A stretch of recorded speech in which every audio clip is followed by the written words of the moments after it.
that most people have, and they never do. And you went and bought a winery. We did. And it definitely was our lifelong dream. And we still kind of can't believe it. We both we certainly took circuitous routes to get here. Mike was working in IT at Time Inc. and was then producing independent films, documentaries. I was a lawyer first in the JAG Corps in the Navy and then with a law firm. So we definitely were doing other things, but both really, just have a passion and always have had a passion for wine and, food and entertaining and how those all kind of fit together. And so I think probably we had a kind of a shared epiphany that, as Mike says, the aha moment. We were on a wine trip in Bordeaux, sipping wine in a vineyard, and we just kind of connected and realized, oh my gosh, if we could ever figure out a way, to do this, it would be absolutely amazing. And you probably saw that, Mike has grown up with his father, as one of the industry pioneers in kind of shifting the landscape with respect to how fine wines are marketed and distributed. He's credited with that, the kind of shift across even the US today, how things are done. So we kind of had this moment, and Mike's dad I don't know if you want to talk about this, how he kind of started off. Yeah. So my father was, he was always an enophile since he was, in his early 20s. He was a collector of wine, a lover of wine. He was, one of the first California members, to join the Chevalier du Tastavan, Burgundy drinkers. He used to go to Trader Joe's back in the 70s, and he would buy first growth Bordeaux's, that were like $10.99. And people would say, boy, why are you drinking that overpriced wine? And in the 80s, largely because of his connections and because he was known as someone who was passionate about wine, he was tapped to procure the wines for the 1984 Los Angeles Olympics Wine Committee. And so all of the events that happened around the Olympics, my father was involved with procuring the wines for. And partly because of the frustration that he had with people, the people who were actual, the vendors of the wines that he was purchasing, who didn't know a lot about the wines, who oftentimes couldn't tell him why, corks would be pushed out of the bottles. And he'd say, well, how are these transported? And they'd kind of give him this quizzical look. So he got the notion that there was a better way to do this. And so he decided that he was going to get into the distribution business. And that was really how it started. He was very passionate about wine. He knew a number of people, winemakers, particularly in Napa Valley and Sonoma County. And he was able to leverage that into a statewide distribution business that was really focused on the supplier, focused on the wineries, focused on the importers, and focused on what they called seamless service from producer to customer, ensuring that the quality of what was in the bottle was ensured from the moment it left the cellar of that winery to the moment that it was in the glass of the consumer. And, things like refrigerated containers, refrigerated warehouses, frankly, refrigerated trucks for delivery were really innovations back in the 80s and early 90s. But that was something that he was passionate about from the very beginning and insistent that that was the way that they were going to do business. And so after we had that aha moment in the vineyard, my brother at the time, actually Will, whom you'll be talking to shortly, Will happened to be in brand management. He's a portfolio manager for my dad at that time. And I just kind of casually mentioned to him, I'd had this epiphany that I wanted to get involved in the wine business. And so he got me in touch with the director of sales. Next thing I knew, I was a sales rep on the streets in San Francisco, dragging a bag around the city with the portfolio of the Henry Wine Group. And from that moment on, I felt like I was at home. And, of course, then became a regional manager, became a portfolio manager. Ironically, Acre Wines, which was founded by Bob Babby and Dave Beckard. Bob used to work for the predecessor to the Henry Wine Group, had strong connections with a lot of people in the organization. I was actually their brand manager when they launched with the Henry Wine Group. So I've known Bob and Dave since the launch. And I really loved what they were all about. I loved the integrity of what they were trying to do. And so it was an opportunity of a lifetime when Bob and Dave said, you know, hey, we're really thinking about kind of stepping back. This is a little bit more, you know, we've bitten off a little more than we can chew. And suddenly Talley and I had the opportunity to get involved and actually become the proprietors of Acre Wines. And we just jumped at the opportunity. And it was sort of serendipitous timing because Warner Henry, Mike's dad, and the family, we decided to sell the Henry Wine Group.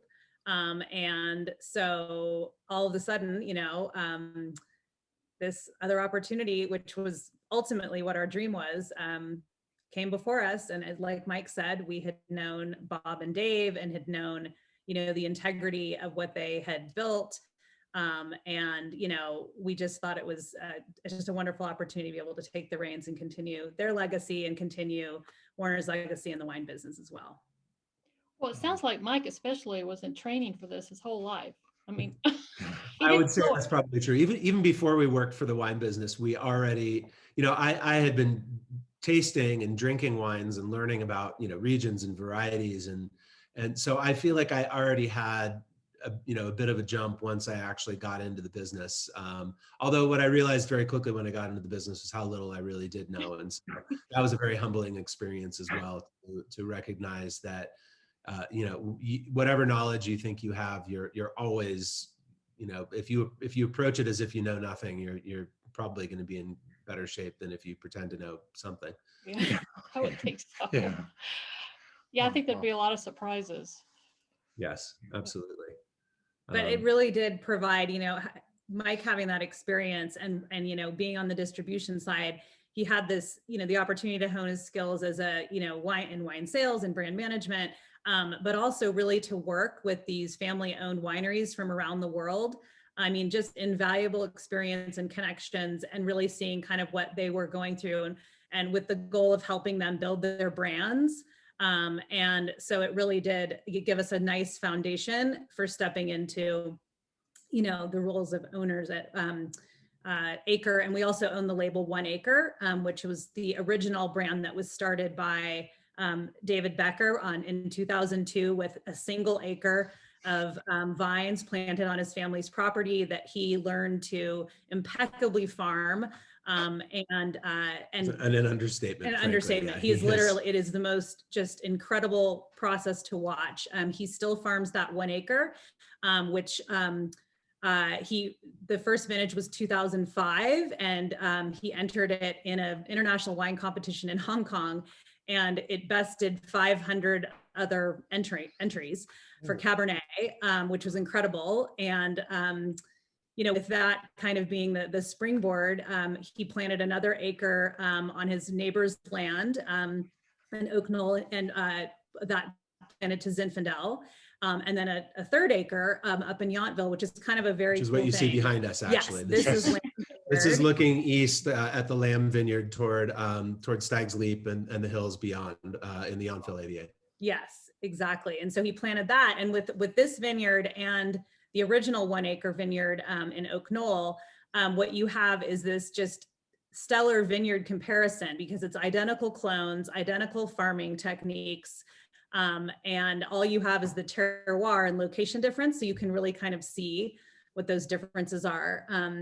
And that's how 1 acre began. And then he and Bob, as Mike said, another industry veteran who had a ton of experience on the distribution side, they, you know, said, hey, these are single acres which only produce a limited amount of wine. So we would love to get that 1 acre experience and quality of Napa Valley Classic, you know, varietals to a broader audience. And that was the launch of Acre. And so that's what we're carrying the torch on both. I like his motto early on when he just had the 1 acre. It was 1 man, 1 acre, 1 wine. Exactly. Right. Very simple. And he did it just incredibly well. Again, the farming is just, it's magic in the vineyard to watch it. Yeah. And you just stepped into that. I mean, really think about how fortunate you were. I mean, there's a lot of work and a lot of learning that goes with it, but really you stepped into something that was already so successful. Yeah, and it's been wonderful. We've so they had, when we purchased the winery, they were just making reds, and we wanted to, you know, kind of expand the portfolio. So we immediately started making a Sauvignon Blanc, which we are very excited to add to the mix. And we will be adding a Chenin Blanc actually in 2020, which we're excited for that too. And we, I know you had mentioned asking about the artwork on the label, which obviously came with the brand. We loved it, but we also wanted to differentiate by varietal. So we changed the coloring for each of the labels by variety. Just to give them their own character and their own, you know, easier identity. recognition. Mm-hmm. Exactly. But I think the thing that Bob and Dave and we very much appreciate is that to us, since it is the grapevines, it really represents our philosophy that wine, you know, as lots of folks say, sounds cliche, but it is so true that great wine, the life of a wine starts in the vineyard, and great wine is made in the vineyard. And that certainly was Dave Becker's belief with that original 1 acre. And so we kind of feel like that kind of represents, the bottle art represents that philosophy. Yeah, I love the design of these bottles. You know, I really don't save wine bottles, but I'm saving these because these are really exquisite. I mean, these are like collector's pieces. I mean, beautiful vases, you know, to put flowers in after you get done with the bottle. I mean, so do you know who came up with that original design?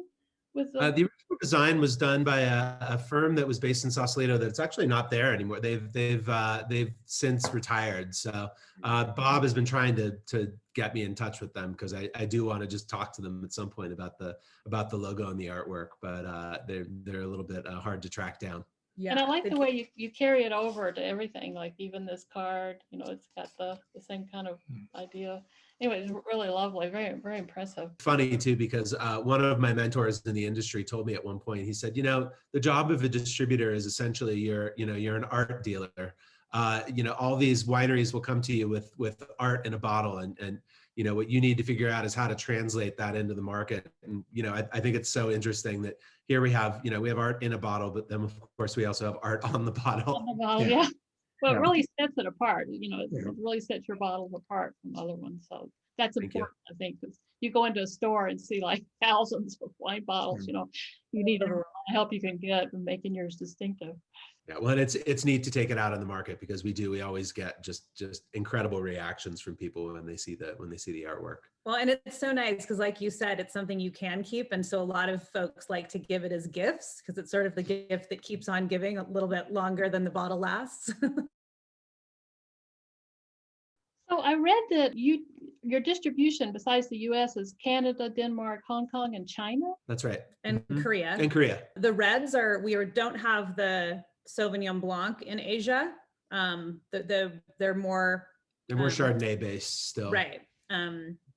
But the reds, yeah. So the Cabernet and the Zinfandel in particular. Total volume is about between 3,000 and 4,000 cases annually. So you know, the Asian market is taking a small portion of that. It's certainly not, you know, I think the majority of our product is still going, you know, is still here domestic in California, New York, Texas, and then of course, you know, the East Coast.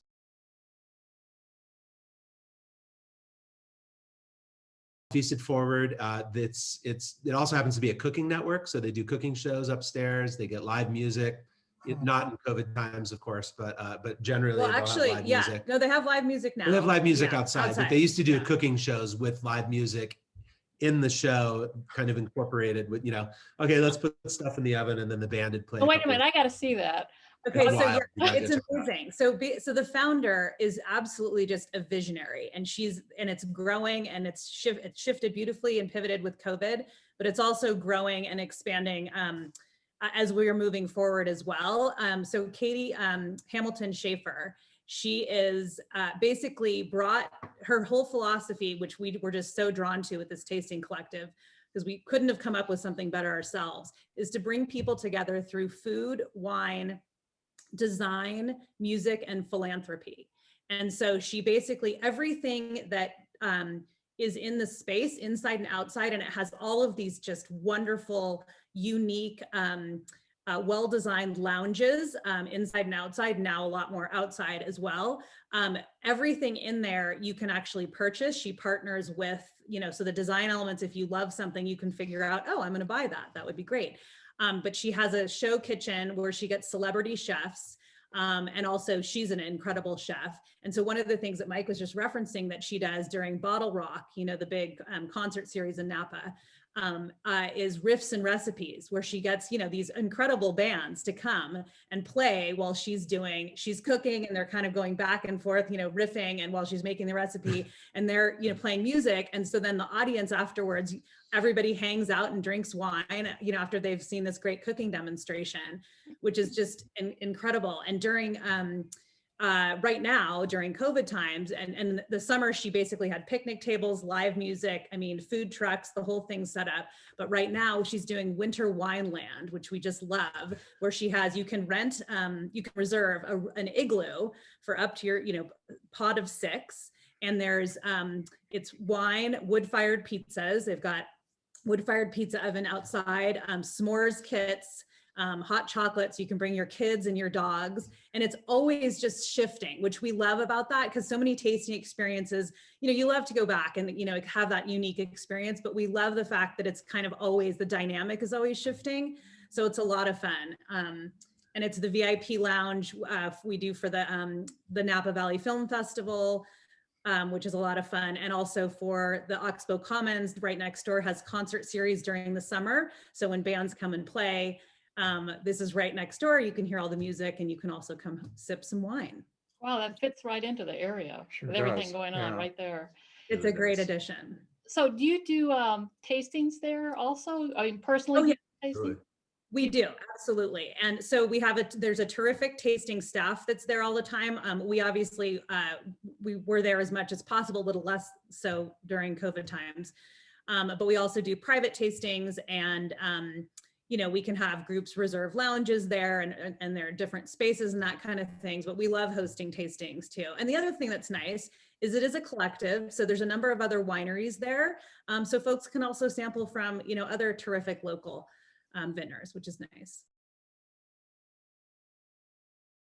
So if you go to Feast It Forward, they'll do tastings outside, again, 6 feet distance, although obviously you can bring a party of up to 6 people, I think. Yeah, 6 in the pod for the igloos. There's also, and we do walk-ins and appointment only. And we also have fire pits that are there as well, which is a lot of fun. So it's pretty winter friendly. I mean, Yeah. even if you were there and it's raining outside, if you're in that igloo, you know, you're going to be just fine with your group. The wine package you sent us, I looked on Facebook and it says you call this the Winter Rainbow. Oh, I did label it that when it was sitting in the snow. Yes, it sort of just struck me as, yeah, that it looked like a winter rainbow to me out there, you know, chilling naturally in the elements. And I thought how fitting, because you've got the different color labels and a nice variety. So do you want to tell us about the wines that you sent? Sauvignon Blanc was the first one I think we should start with. It's always nice to have some little bites to enjoy with it, because we think food absolutely complements the wine. Our 2019 Acre Sauvignon Blanc. And we made about 324 cases of this. So as you're kind of getting those initial notes, which like you said, there's going to be some citrus, some lime in there, a little bit of, on the finish, there's a little bit of white pepper that I always get. A little bit of green apple, kind of a stone element. This wine, got a little bit of honeydew too. Oh yeah, I agree with that. One of the things that we have felt really grateful for, you know, in switching gears from the distribution side for Mike and the two of us coming onto the supplier side, talk about the learning curve, right? Is the foundation that Acre had with its relationships with its growers, which, you know, again, we're making terroir driven wines. And so that vineyard management, that just a stellar vineyard manager is absolutely irreplaceable. The relationships that we have, and that some of which were largely in place, that Bob and Dave formed, are multi-generation, generational farmers and families that, for example, where 3 of these 4 wines, the vineyards that these are sourced from, are owned by the Hoxie family, who are 5th generation farmers now, with the 6th generation just being born, coming up the ranks. So they're great growers. They're also the owners of the Ghost Block brand and Oakville Winery. And Elizabeth. and Elizabeth Rose. So we make our wines at the Napa Wine Company. That's where we're based. We are a bonded winery at the facility, but we have a great relationship with the Hoxie family. All these vineyards are organically farmed. They're just fantastic vineyards in the Oakville and Yountville appellations. And this Sauvignon Blanc is 100% Sauvignon Blanc coming from the Blockhouse Vineyard in Yountville. And Blockhouse Vineyard, so these are the original vineyards that George C. Yount owned back in the 1800s. And in fact, Blockhouse is where the first grapevine was planted in Napa by him in 1837. So we love the history of the area. They own about 635 acres, as Mike said, all organically farmed. There's 7 single vineyards there. And we just find that the quality of the vineyard management, the quality of the grapes is just, it allows us to make expressive wines that really, really show you what Napa Valley varietals are meant to be. This is really wonderful. Thank you. Thank you. We're really happy. We just learned actually that James Suckling awarded this 91 points. So that was nice to see since we're new to the Sauvignon Blanc game. One of the things we love about and that we talk about in our virtual tastings and any tastings we're doing is just the pairing of wine and food. And we're always kind of experimenting. We had some really delicious rosemary garlic chicken burgers last night with the Sauvignon Blanc, which was fantastic. It goes really well with deviled eggs. We love it with baked trout and fresh herbs. Your year-round salads are terrific. Spring rolls. Palate ceviche is another favorite. Oh, yeah. Yeah. Oh, yeah. Yeah. You know, like to me, you know, if I had to pick my favorite, you know, Sauvignon Blancs, I would say probably from the Loire Valley are the ones that I tend to enjoy the most. So our winemaker, Richard Bruno, for this vintage going forward, we actually are making this in 20% neutral oak barrels as well to give a little bit more lees contact and get a little bit more of that creamy mouthfeel. The rest of it obviously is in stainless steel. And, you know, we do love that crispness, but also a little bit of extra lees contact. I really feel like Nice gives texture. a great benefit to this. Richard Bruno. Yeah. And he is, I mean, this is sort of another life coming full circle example. He got his launch in the mid 80s working in restaurants, was exposed to a ton of amazing wines, ultimately decided this is what I want to do. He went to UC Davis, got his degree in enology and viticulture. And met his business partner there, Chris Condos, and they started Venom Cellars shortly after that. Literally started it on their credit cards and just built it into what it is today. And the great part is that he credits Mike's dad, Warner Henry, and the Henry Wine Group for giving them their launch in the wine business, and credits him largely with, you know, what gave them that you know, initial springboard in order to reach the success that they have. He's also been, he was the winemaker, Francis Ford Coppola, Don Sebastiani, and also Michael Pazan. Yep. So he's worked with a number of folks, but we just feel really lucky to be in partnership with him and, you know, collaborating to build, you know, kind of create that vision. And we're really excited for what he has already made and what's in barrel and tank right now. So Richard, and you decide when the grapes will be picked, or is that up to the people that own the vineyards? That's our decision. So we'll go out into the vineyard and we'll you know, we'll do Brix readings kind of all through the summer, figure out what you know, what our schedule is. You know, Yountville Vineyards, the Hoxie family, they're in charge of getting the picking crews together, but we do let them know, you know, what we're trying to work with and when we want to pick. And of course, we already have our blocks, so we know you know, exactly, you know, what fruit is going to be coming in from that vineyard for us. So you have a certain block, and it's always your block every year. Yeah, and it changes a little bit, you know, like our Cabernet, we actually recently found a block that we thought was kind of the most expressive. Same with the Sauvignon Blanc. In fact, Blockhouse Vineyard is fantastic, but there is a little portion of that, which they call the Morgan Lee Vineyard, and we're actually getting a block from that from 2020 going forward. So we're happy about that. And one of the questions we get sometimes in tastings is why do you do the Zinfandel before the Merlot and the Cab? And the reason that I give is that I feel like our Zinfandel is a little bit less, of the ordinary Zinfandel that you would find. It's not, it's not coming from a hotter climate like Paso Robles or from Lodi. It's cooler climate. It's Oakville, but it's the southern end of Oakville.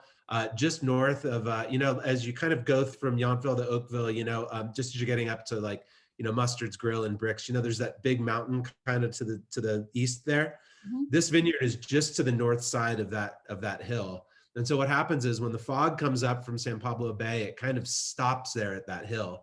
And so you get good sunlight all through Oakville, but you also get a little less heat. And so this Zinfandel doesn't tend to get that kind of hot weather, big jammy fruit kind of thing. It's going to have more of kind of the pepper spice, a little more clove. A lot of black fruit, Mhm. black cherries. But almost like more of a blueberries. fresh cherry. It's not such an extracted kind of flavor, I feel like, with other Zins. So I don't feel like it overpowers the other varietals, and that's why we Yeah, like I think to do it's Zin. I think it's a nice spot in the lineup for it. I love the aroma. too. Wonderful. Yeah, I love the pepper and the spice. It kind of starts on the nose and definitely carries through on the back end of the palate. And these Zinfandel vines are about 35, 40 years old now. They were some of the first vineyards, I think, that were planted strictly organically by the Hoxies. A lot of the other ones had been converted over, but the Zinfandel was actually fairly new planting then in the 80s. And what's amazing about this fruit is, if you ever see Zinfandel at harvest, you'll oftentimes see on the same cluster, you'll see raisins and you'll see, almost underripe fruit. This is a very even ripening cluster of Zinfandel. I mean, it's about as perfectly ripened as you could imagine. gorgeous. And again, just kind of the results of the climate and where it's grown. And, there really isn't, the Hoxies are the only ones that are still growing Zinfandel in Oakville. Everyone else is replanted to Cabernet Sauvignon because that's the varietal that everyone knows, from the Mondavis to the And that commands Farnientes the to greatest prices. Oh no, you got to keep doing the Zinfandel. We're contracted. We hope I think they know what I they think they're have with their committed. Yeah, Zinfandel it's very unique. vines, and I think they're committed to keeping them, for a long time. We drink this all the time with pizza, with pulled pork on, little Hawaiian buns, with a slaw with it. We love it in the wintertime with chili. We actually have just been doing it with a shredded white chicken chili that's just been fantastic. It's great with grilled sausages. We're coming to your house. All right. Perfect. We got a seat. We got a couple seats at the table for you. But I feel like it's very versatile. Like anything that anything that's got a little bit of spice to it is, I think, going to marry well with this Zinfandel. I think it's a very versatile Zin. It is, yeah, and it's great. I feel like it's a great everyday drinker, casual pairings. You said the vines were 35 to 40 years old, so I'm a little worried. Why is that? Is that considered old for vines? I mean, For Not necessarily. Zinfandel, I think that's probably middle age. One of the cool things about Zin, and you find this a lot in Sonoma and Napa, is that there will be old vine Zinfandels that are 100, and in fact in Lodi as well, there are some incredible old vines that are 125 plus years old.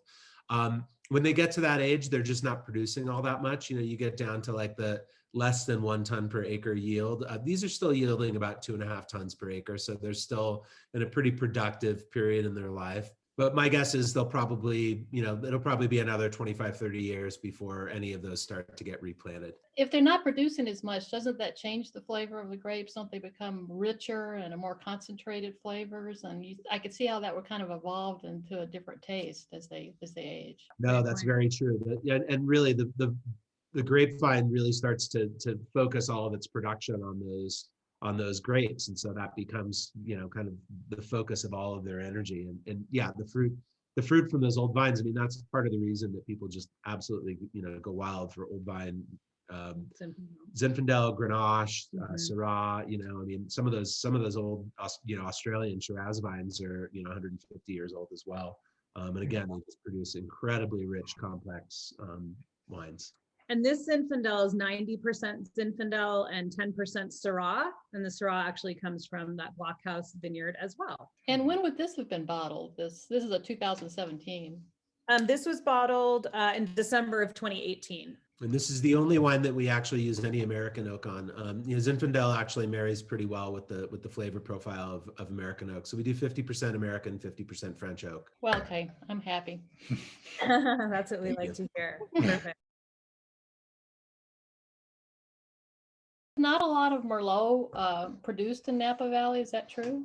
I think that, it's definitely starting to see a little bit of a resurgence, but I think, again, because Napa has become so Cabernet centric, there are a lot of places that, back in the early, well, when I say early days in Napa, I mean, really the 50s, 60s, and 70s, Andre Shelishef was kind of the guy who everyone would call to tell them what they should plant where. And Shelishef really felt like there were certain soils that were perfectly suited to Merlot, particularly red clay soils, certain aspects, certain drainages. And so there are still some vineyard managers who are committed to continuing to grow Merlot. One of them is actually Alex Viborni. This is actually coming from a vineyard that he manages, owned by the Missimer family in Stag's Leap, called the Stag's Landing Vineyard. They have about 40 acres total planted with several varietals. I think they have about 5 acres planted of Merlot. And this is 100% Merlot and Stag's Leap, as Mike said. And Alex Viborni is a legend in the vineyard management world. He has managed vineyards for Joseph Phelps, for Farniente. He's just, again, impeccable farming, like Dave Becker on a larger scale. So we thought this would be a terrific opportunity, to make a Merlot from these family-owned vineyards that he's managing and farming. Yeah, we felt very fortunate to be able to get some fruit that Alex had grown. And I think with this, one thing that I will say is I think it's very restrained still. I think this is going to open up in the years to come. I think the cellaring potential for this is terrific.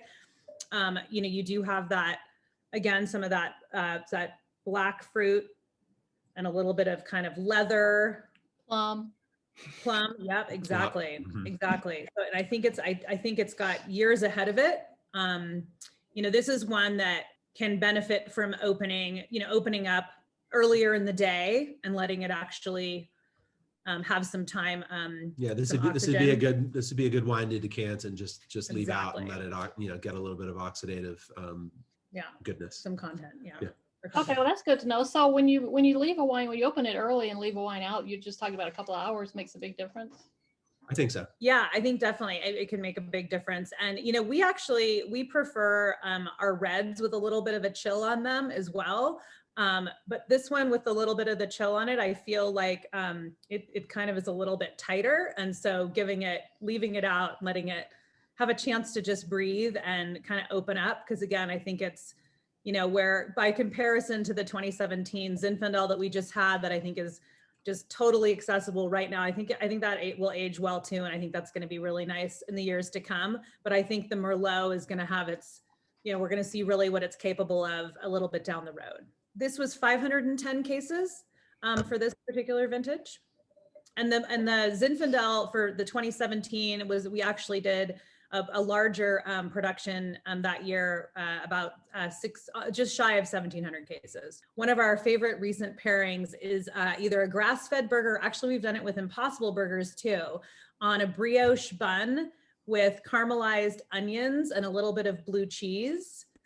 We also had it recently with, we did the burgers with an aged cheddar. And some house-made pickles that a friend of ours makes, which was also really tasty. I feel like this can pair with anything you would pair a Cabernet with as well. We did a filet mignon recently with an herbed butter sauce that was terrific, with a side of potatoes au gratin, actually potatoes and fennel au gratin with Gruyere, which was really yummy with this as well. I was going to say we've been doing a duck with hoisin sauce as well that I think would pair really well with this Merlot. Yeah, with the fresh cilantro and some jasmine rice. We made about 530 cases of this. It is 87% Cabernet, 9% Malbec and just a dash of 4% Petit Verdot.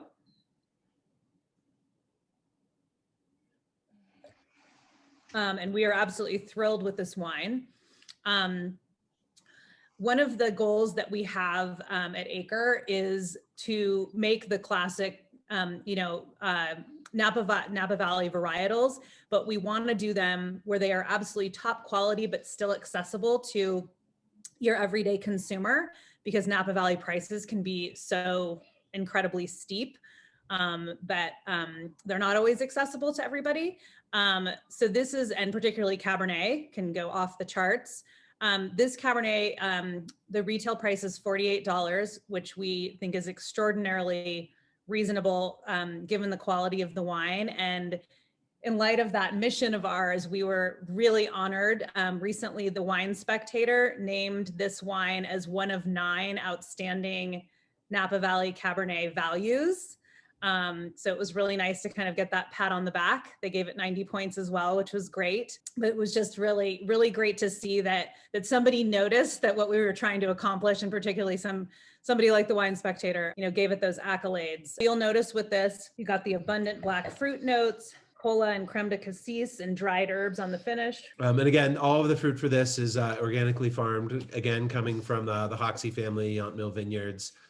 The Cabernet Sauvignon is coming from the Rock Cairn Vineyard. And again, a little bit of Petit Verdot as well. That's coming also from Pelissa Vineyard. Clove, cherry. Oh my gosh, this is wonderful. I think $48 is, yes, I think that's really reasonable for this. This is really nice. Yeah, we're really, really pleased with it. And food wise, so one of our favorite that we've actually been doing on repeat, baked ricotta dumpling in a rich, and actually we add a little spice to it, tomato sauce with fresh basil out of the Tartine cookbook. That's just been fantastic. We absolutely love it with braised short ribs we've recently done, which have just been terrific, with porcini mushrooms and some creamy polenta with Tellame cheese. So who's the cook in the family? You both cook? We both cook. I would say that as I like to say, Talley's the chef, and I'm a very good cook. It works out fairly well. Yeah. Anything that involves the sous vide machine or the pressure cooker, that's generally going to be in my wheelhouse. But, Indeed. But we work well together in the kitchen, so it's a team effort. It's a true team effort. So do you have dinners and you have your friends come over and you cook and you have different wines that you pair with the different dishes and you kind of get a feel for what they think about it? It's our favorite thing to do in the world. Okay, I think this is my new favorite now. I love it. Do you want to talk a little bit about your wine club? We have 3 wine clubs, 3 options, and we're very flexible with them. So the 3 clubs are the Acre Circle Club, which basically we send out 3 times per year, and you can decide for all of these clubs whether you want 3, 6, 12, or 24 bottles, and we allow a lot of customization. And the Acre Circle Club is the full acre and 1 acre portfolio. So we send a mix of each of those with each shipment. We have the Acre Social Club, which is just acre. And again, the same 3 times per year and same bottle options. And then we have the 1 acre 4840 Club, which it comes 2 times a year, and that's just 1 acre selections. Actually, the wine clubs look really interesting. It looks like you have a real variety. And we actually allow for folks who are reds only, we allow that option for the Circle Club and the Social Club as well. So if you don't want any of the whites, we can tailor it. Okay. We're very accommodating.